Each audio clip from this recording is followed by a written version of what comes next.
Oui, certains proches de Tebboune, disons des affidés de Tebboune, continuent de nourrir, tout comme lui, l'espoir de le voir briguer un deuxième mandat. C'est ce que laissent entendre certains d'entre eux. Ils disent, Tebboune aura son deuxième mandat et il a l'assurance et le soutien de Chengelea. Il faut vraiment être débile de chez débile pour croire à pareille assertion. Tout simplement, si c'est le cas, s'il va vers un deuxième mandat, pourquoi écourter le premier?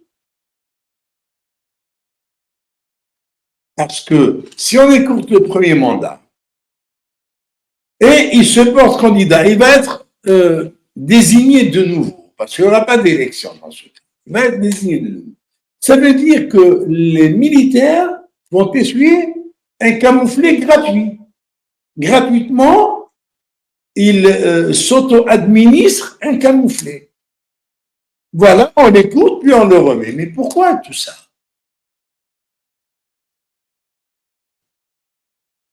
Pour ceux qui n'arrivent pas encore à comprendre la logique des militaires algériens, de ces généraux de pacotille, et je pèse bien mes mots, parce que si ces généraux avaient un brin de courage, ils n'avaient qu'à assumer. Ils n'avaient qu'à assumer.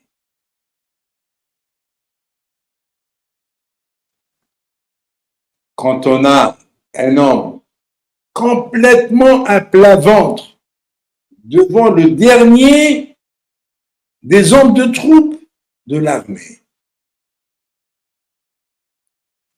pourquoi cherche-t-on à le démissionner? Pourquoi cherche-t-on à écourter son mandat de 3 mois? Eh bien, il termine ces 3 mois. En réalité, la démission de Tebboune, bien qu'il l'a pas annoncé, mais c'est une démission. Quand quelqu'un annonce une élection anticipée, ça veut dire qu'il est démissionnaire. Ou bien pour raison de santé. Ce qui est préparé dans les officines de l'armée. Il n'a plus besoin de retourner et il n'est plus question qu'il revienne.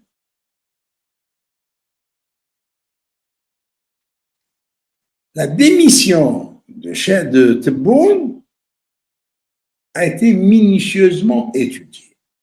J'avais bien parlé il y a quelque temps d'un comité qui a été mis en place pour étudier les différents scénarios de la prochaine présidentielle. Entre autres scénarios, on a, et il est pratiquement impératif d'organiser, entre guillemets, une élection dans une situation de crise. Il faut créer une situation de crise. Alors, comment on va créer cette situation de crise? Le président démissionnaire, donc on organise une présidentielle anticipée, on ramène notre candidat, on va compter sur le boycott du peuple, comme ça on aura les mains libres pour faire ce qu'on veut, et on va vers une élection, soit disant, bon, le président démissionné, il y a un nouveau qui se présente, parfait, on continue, et la vie continue. Mais si la rue va bouger, et si on va avoir un candidat du peuple, un candidat qui sort des rangs du peuple. Actuellement, on a par exemple Maître Zubeda Assoul, qui s'est porté candidat, qui a annoncé sa candidature. Si il va y avoir une mobilisation autour de cette candidature, il va y avoir une unanimité, une quasi-unanimité autour de cette candidature. Ben, la porte de la fraude électorale est fermée. C'est terminé, on ne pourra plus frauder.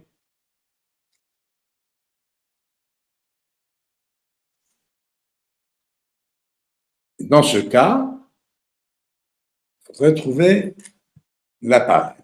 C'est quoi? On lance des hostilités contre le Maroc, soit directement, soit indirectement, et la plus plausible, c'est indirectement par le biais du Polisario, amener le Maroc à réagir et l'amener surtout à frapper sur le territoire algérien les mercenaires du Polisario. Et comme ça, on va justifier l'intervention militaire algérienne et on va la légitimer. Voilà, il y a agression marocaine, on réplique à cette agression, plus d'élections, plus rien, l'ennemi extérieur est là, l'Algérie est en danger, on ne va plus parler d'élections et on va continuer la musique qu'on veut. Voilà le scénario de ces faucons qui n'ont jamais pensé à l'intérêt de l'Algérie. Et c'est ce qui explique la démission, entre guillemets, de Tebboune, elle a été contrainte de démissionner, et par conséquent, cette histoire de deuxième mandat, après avoir écourté le premier de 3 mois, ne peut pas tenir la route. On n'a pas fait démissionner Tebboune pour rien. C'est pour créer une situation de crise, ni plus ni moins. Cette situation de crise, si jamais ça tourne au vinaigre, eh bien, on a la solution, c'est une guerre contre le Maroc. Et ainsi, on va justifier, hein, et d'ailleurs, on va justifier les dépenses qui sont à coût de milliards de dollars au profit du Polisario. Ça, c'est la règle. Est-ce que le Maroc ne va pas tomber dans le piège du droit de poursuite de ses agresseurs, qui seront les gens du Polisario? Est-ce que le Maroc, comme il l'a fait régulièrement, ne répond jamais aux provocations? Et il laisse faire? Et il va y avoir, dans tous les cas, un scénario qui va permettre de justifier une action militaire contre le Maroc, le déclenchement d'une guerre. Ils en ont besoin. Une guerre qui va tenir quelques jours, quelques heures même. Quelques heures suffisent pour déclarer l'état d'urgence, déclarer l'impossibilité d'organiser des élections, et on va vers d'autres solutions. Voilà ce qui explique les desseins de ce gang de criminels et de voyous qui continuent à dénier au peuple algérien le droit à l'autodétermination. Un droit qu'ils considèrent comme sacré pour les autres, y compris pour une poignée de mercenaires élevés dans le carcan de ces voyous, eh bien, le peuple algérien, aux yeux de ces brigands, n'a pas le droit d'élire en toute démocratie et en toute liberté un président de la République, un parlement, d'avoir une activité politique, d'avoir le droit à la liberté d'expression, à la liberté de la presse, à la liberté de vivre librement. L'Algérien, aux yeux de ces voyous, l'Algérien doit vivre dans la soumission éternelle. Mais est-ce que l'Éternel va les laisser faire? On passe à un autre sujet et qui concerne la redistribution des cartes